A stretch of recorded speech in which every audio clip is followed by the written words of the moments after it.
From the heart of Wakanda to the halls of the Vatican, we are breaking down the biggest stories in entertainment today.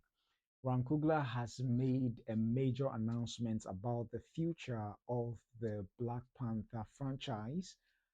Hollywood's biggest stars get a PayPal audience, and we celebrate the winners of the Africa Movie Academy Awards. We are going to cover all these stories and more right here on the Film Mandate. My name is Papa Otu.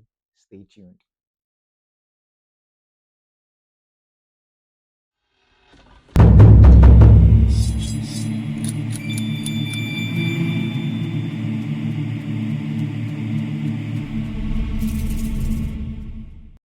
Hello and welcome back to the Film Mandate, where I bring to you movie news, reviews, and reactions, both from the African front and the international scene. And thanks for joining me for this episode of the Film Mandate. And in today's stories, we are covering the announcement made by Ryan Coogler when he was interviewed at the Deadline Contenders event that happened just a couple of days ago, and also the Hollywood, some of Hollywood's creme de la creme, biggest stars both in front and behind the camera were invited by the Pope Leo to attend, a very important discourse over cinema, and they went in their numbers, and they had conversations afterwards. We'll be delving into that particular story. And also, the Africa Movie Academy Awards has wrapped up, I think, about a week ago, and the winners for the event is now public. So we'll be taking a look at all those who won the event in the various categories, together with the films that also made a big splash at the event. So this is the story for today. So, beginning with the very first story, one of the most anticipated, sequels, or rather, the threequel of all time is none other than the Black Panther in the MCU franchise. And for quite a while, we had the sequel of Black Panther. I mean, a couple of years ago with Shuri uh, donning on the mantle of the Black Panther, and we all know what transpired as a result, and that became a result of that because the Chadwick Boseman, who was more like an epitome of the Black Panther, character itself, actually passed on, and as a result of that, it created a lot of vacuum, a lot of issues that made it quite impossible for for even a recast of that character. Well, after the successful run of Sinners, well, finally, it looks like there is a definite confirmation by the one helminates himself, and that is none other than Ryan Coogler himself at the Deadline Contender. And this is what he has to say in the Empire Online magazine website. So let's take a quick look at what exactly he said concerning that. So Black Panther, or Ryan Coogler confirms Black Panther 3 as his next movie. Yibambe, having delivered a critical, commercial, and cultural smash in the form of Southern Gothic horror Sinners barely 7 months ago, Ryan Coogler could have been forgiven for following up his spring down in the Mississippi Delta with Smoke and Stack by laying low for a little while to recharge his creative batteries ahead of tackling his next project. But Ryan Coogler isn't just any filmmaker, and as such, the in-demand auteur is already cooking his next project, Black Panther 3. Speaking at Deadline's Contenders event this weekend, the filmmaker himself confirmed that he's hard at work on his Black Panther trilogy, Kappa, and you can check out the moment he dropped the news below. Let's see if we can play it here. I don't know whether it's gonna play it, but let's do that. Has done fairly well in the movie world. He's itching to do this. How quickly will you do that third Black Panther? I mean, if it was anybody but you, I would say I can either confirm or deny. we working that. We working on it hard. Yeah, we working on it hard. So it's next. Yes, it's the next movie. Yeah, next movie. So now, and we got. So there you have it from the horse's own mouth declaring that yes, he's hard at work on it, and it is quite exciting to know that officially something is progressing on that front. However, Black Panther, the rumor or perhaps the knowledge of Black Panther 3 happening is nothing new.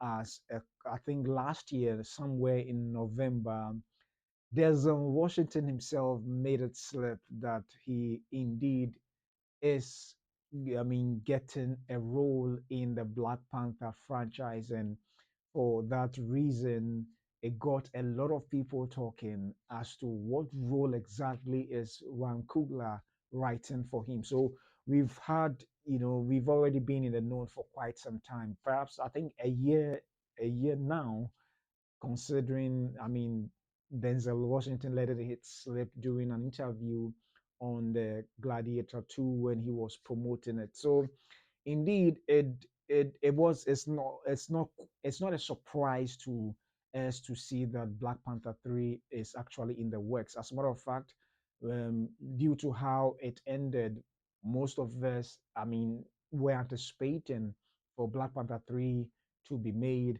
with a lot of fandom hoping that there will be a recast of the T'Challa character itself. So there is quite an anticipation, and hopes are running high on who actually may be the Black Panther, with some throwing in Damson Idris to potentially take upon the role. So there's a lot of expectations, particularly for this Black Panther 3, and it looks like Van Coogler is hard at work in making sure that he delivers to the expectations of audiences all over the world. So there is quite hopes running high, and we are excited that this is happening. As a matter of fact, the challenge now would be whether the Black Panther 3, how the Black Panther 3 would move from, the events of Avengers Doomsday and Avengers Secret Wars, because it looks likely that the perhaps earliest date for Black Panther 3 would be somewhere around 2027, 2028, seeing that the Avengers Doomsday is happening next year, 2026, and Secret Wars will be happening the following year. And there's not been any set release date given to Black Panther, except for some speculating that the February 2028 day may be the likely date that Van Coogler may like to nab, as a result of how consistent the Black Panther movies have released during the February calendar month. So it is indeed quite interesting to know that there is massive progress on this front, and we are all looking towards what will become of it when it is finally released. Whether there's going to be a recasting of the T'Challa character itself, and what particular role that Denzel Washington might be playing, which seems really kept under wraps, and a lot more. So, whatever the scenario may be, let me know what you think. With Kugler back in the director's chair, how confident are you that the threequel will stick the landing? Whatever your thoughts may be, kindly leave it in the comment section down below.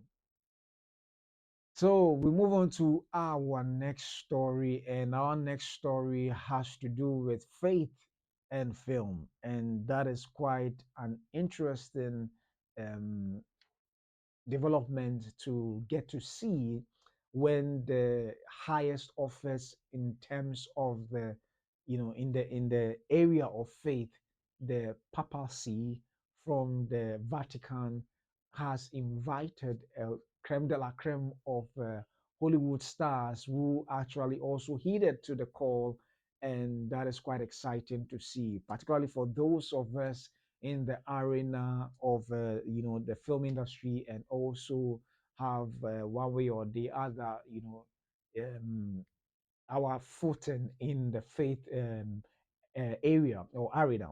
So there you have it on your screen. Some the Hollywood big wigs, in the halls of Vatican. And there you can see Kate Blanchett and Spike Lee and Leslie Mann and Viggo Mortensen sitting on the front row in the image that you can see. So it is quite interesting to have a pope that is also passionate about films, and that is quite exciting to see. So let's take a look as to what exactly some of these Hollywood bigwigs had to say after having an encounter with the papacy. And this is the Vatican News actually published it and had a lot to say. And this is what it says: that Hollywood to the Vatican, Kate Blanchett, Spike Lee meet Pope. So speaking with Vatican News, Kate Blanchett, Spike Lee, Leslie Mann, and Kenneth Lonergan share their responses to Pope Leo's call to use their roles in the world of cinema to help others rediscover a portion of the hope that is essential for humanity to live the fullest. And this is what he had to say. So these are snippets of the interviews that were shared online. And I don't know whether I should play it, or, well, let me just stick to, okay, let's just play a number of them. I think that would be more exciting than just always reading them. It was incredible. I don't know what he said exactly because he was speaking Italian, but we have it written down in English, so we'll go home and read it. But it was we're very hopeful and very excited for the future of cinema. Thank you so Yeah, much. thank Also, you. I mean, the world of cinema is obviously very important for people's lives. Yes. How do you feel as an actress? Well, we would we're trying to get people back in theaters and to experience movies together instead of at home on the lazy boy. So yeah, there you have it with Leslie Mann Boy. actually talking about how, definitely the speech given by Pope Francis was in Italian, so the full perhaps information therein may not be so obvious to them, especially for those who may not understand Italian. But I'm sure there was a form of translation. But she says she'll be delving into it further since they have the English transcript of his speech. But it looks like, regardless, they have been so much inspired by Pope Leo Francis, Pope Leo, who happens to be an American, a Chicago-born American. So indeed, the call on them to come and have him be more focused or be more concerned about film is quite an interesting thing for all of them. As a matter of fact, if you read the Sky News article of the same story, most of them, particularly their agents, thought that the was it yeah was a hoax. I mean, their agents thought it was a hoax and that someone is playing a prank on them. So the Vatican officials had to confirm that it is not a hoax and that they really mean this is actually from the Pope himself, and that is quite interesting to see. Let's go on to the second one, where you have church and cinema, and this sentiment of hope continued with Kenneth Lonergan, an American playwright, screenwriter, and film director. He pointed out that even though he's not a Christian, Catholic or religious, the Catholic Church has been one of the great promoters of art for many hundreds of years, and that is very true. And there is an an audio recording of what he had to say, of which I will leave in the description for you to have to play it and have a look at it. But indeed, it is true. The Roman Catholic Church, one way or the other, have pushed, or have in a way been a major contributor in preserving art in whichever form that may be, even um, a lot of paintings to, a whole gamut of different arts, and they have been able to help make it possible. So I like the view and point of it. And this is what Lonergan had said. Lonergan praised Pope Leo's interest in bringing cinema into that tradition of art. He argued a world without art, film, paintings, music would be pretty sorry world. It would be a pretty sorry world. In today's world full of conflicts and social tensions, art, cinema in particular, can be an avenue of hope. As soon as people have a chance to be hopeful, Lonergan noted, they grab it. So that is very true. And that is quite an interesting angle to that experience that he has had. And there you have it, is Spike Lee himself. And Spike Lee actually had much more of a history in the background of Pope Leo. And I'll show an image where he gifted Pope Leo a Knicks jersey, but he spoke about it here. Let's take a look at it. Here's a story. The Pope went to Villanova. Did you know that?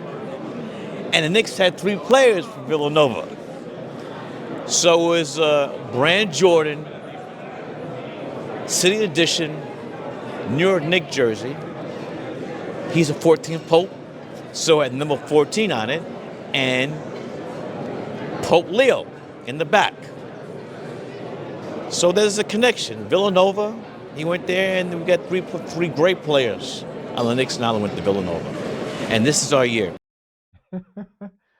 So there you have it, Spike Lee giving you a little background to Pope Leo going to Villanova, and how 3 great players came from Villanova itself. So he felt the need of gifting him a jersey to that, if a basketball jersey to that effect. So that is quite interesting to see. So moving on, Australian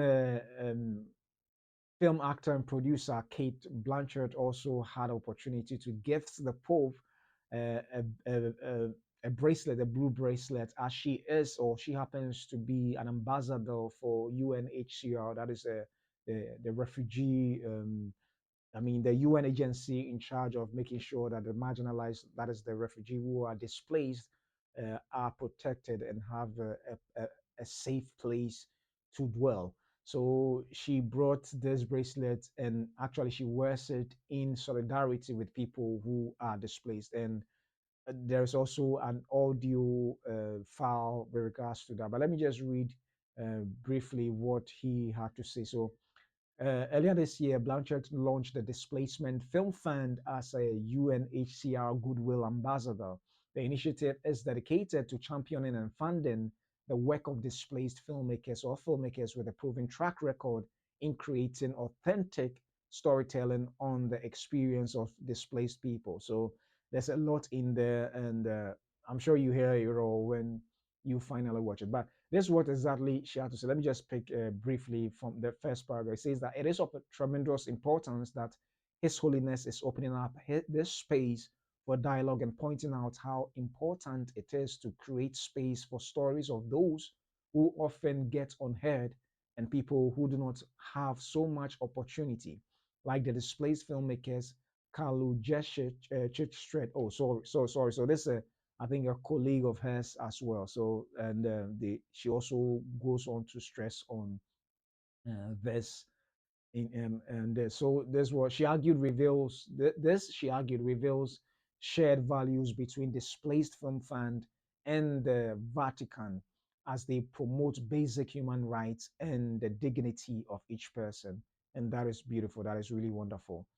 So so this is just a few excerpts of the interviews, showcasing how uh, thrilled the Hollywood bigwigs were when they finally met the Pope, and he went on to express his views on cinema and how they should use the power of cinema to convey, hopes to humanity and all. And just as I promised, this is an image of, you know, Spike Lee handing over the jersey of the New York Knicks to what's it called, Pope Leo.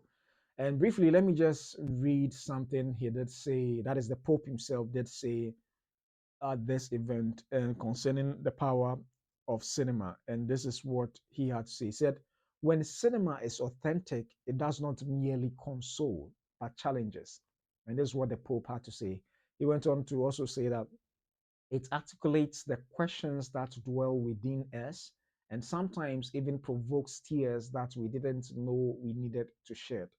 And that is really, really powerful. That was really, really powerful. So, I mean, I hope that maybe I will check whether the transcript for his speech is full online, and maybe at a later time, that is, if we get opportunity to, we'll analyze all that he said concerning cinema and perhaps what his speech would mean for the cinematic landscape going forward. So this actually indeed is good news to have people in highest authority, even in faith, to want to see cinema bring impactful change wherever we may be. So that is indeed good to hear. So let me know what you think, particularly with this invitation by Pope, whether Pope's message that cinema should not just console but also challenge us is indeed on point in impacting the lives, of all humanity, particularly those without a voice to be heard. And that is what the his speech actually, in summary, did point out. So just before we leave, the Pope also, I think prior to the event itself, the Pope made known his, the films he likes the most, the films that is his favorite. And this is what he mentioned. The Pope's favorite films are classics like It's a Wonderful Life, It's a Wonderful Life, and Life is Beautiful. And I think he did mention other two films. Let me see if I do have it here. Just a minute, please. So, unfortunately, I don't think I have it here, but yeah. So these are just two of the classic films that, yeah. So aside, It's a Wonderful Life and Life is Beautiful, he also likes The Sound of Music. The Sound of Music. Last, I am not sure. I'm even and I think Ordinary People also, yeah, I think Ordinary People is also the film, the fourth film that he likes so much. I think the Ordinary People, it's a Robert Redford's film.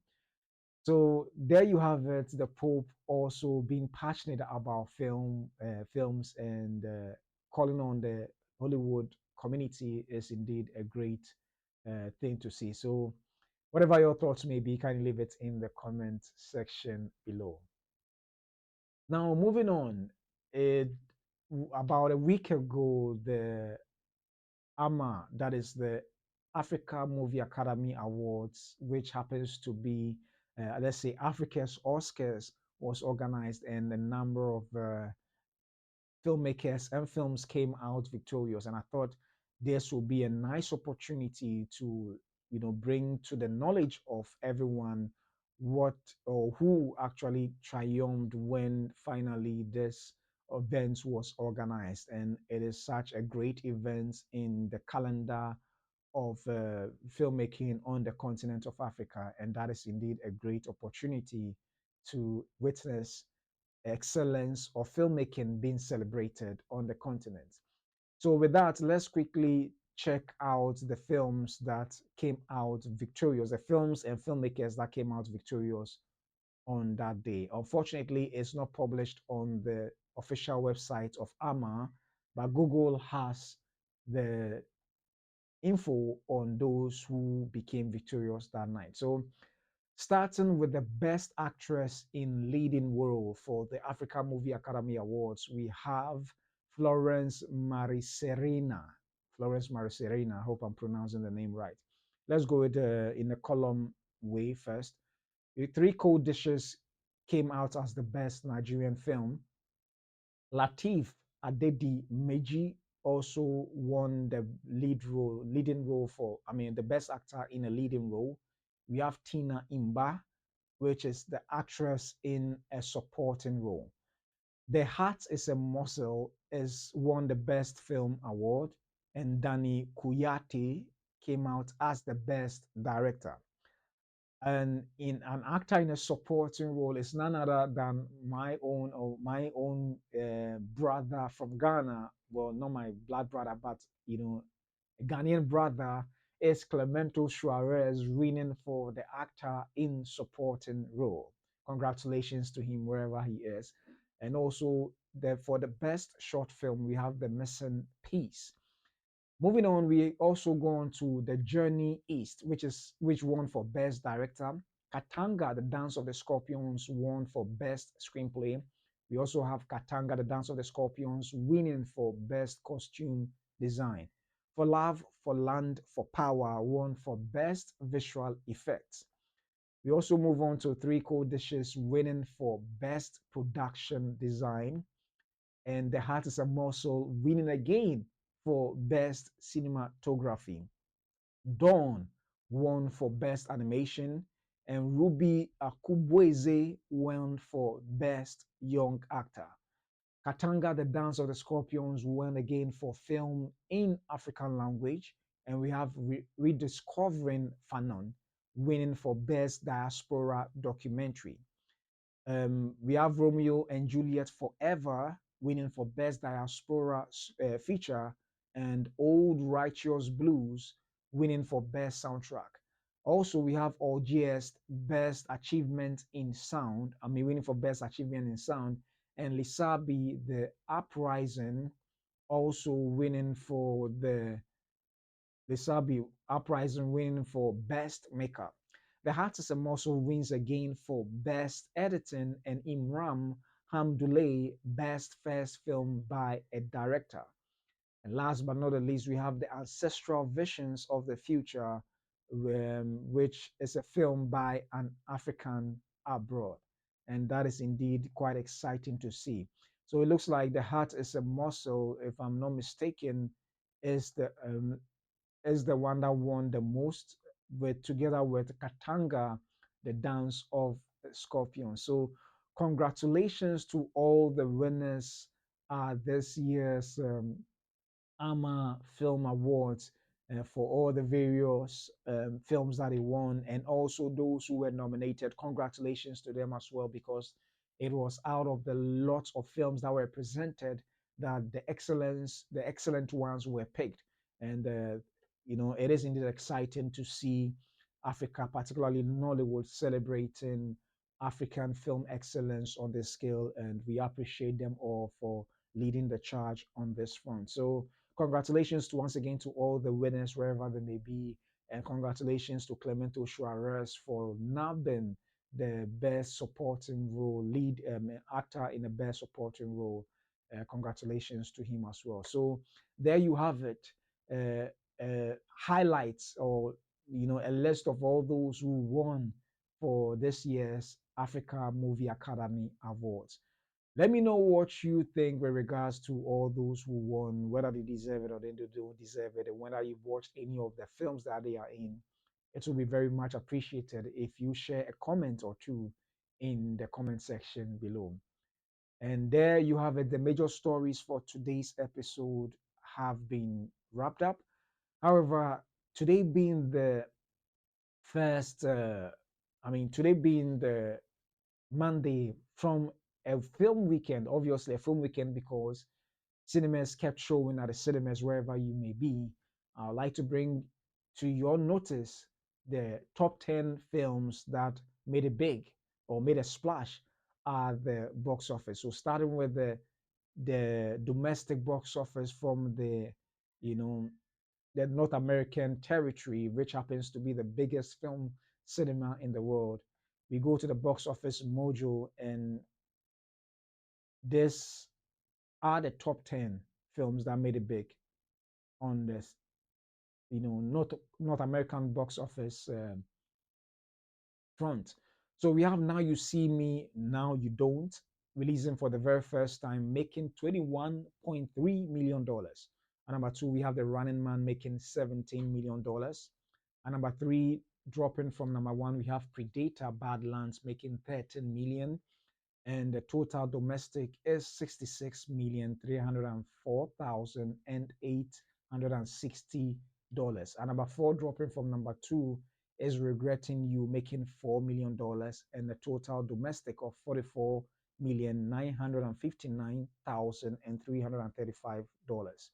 At number five, dropping from number three, we have Black Phone 2, making $2,650,000, and a total domestic of 74,672,175. Dropping from number five to number six is Nuremberg, making $2,603,689, and a total domestic of $8,659,589.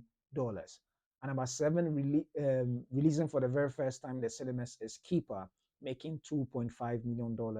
And number eight, dropping from number four, is Sarah's Oil, making $2,341,034, and a total domestic of $8,657,143. And number nine, dropping from number seven, is Chainsaw Man, the movie, Riz Arc, making 1.6 million, and a total domestic of $41,230,617. And at number 10, dropping from number six, is Bugonia, making 1.6 million, and a total domestic of $15,678,445. And there you have it. This is the North American domestic box office. And then moving on, let's go on to the global domestic office to check on the top 10 films that are in the lead globally.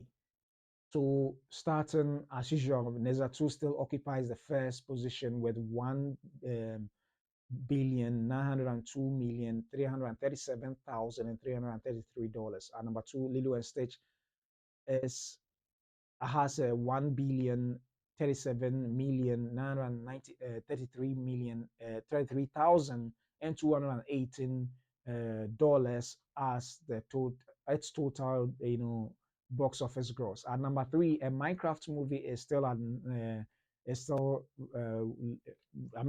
amount of $957,949,195.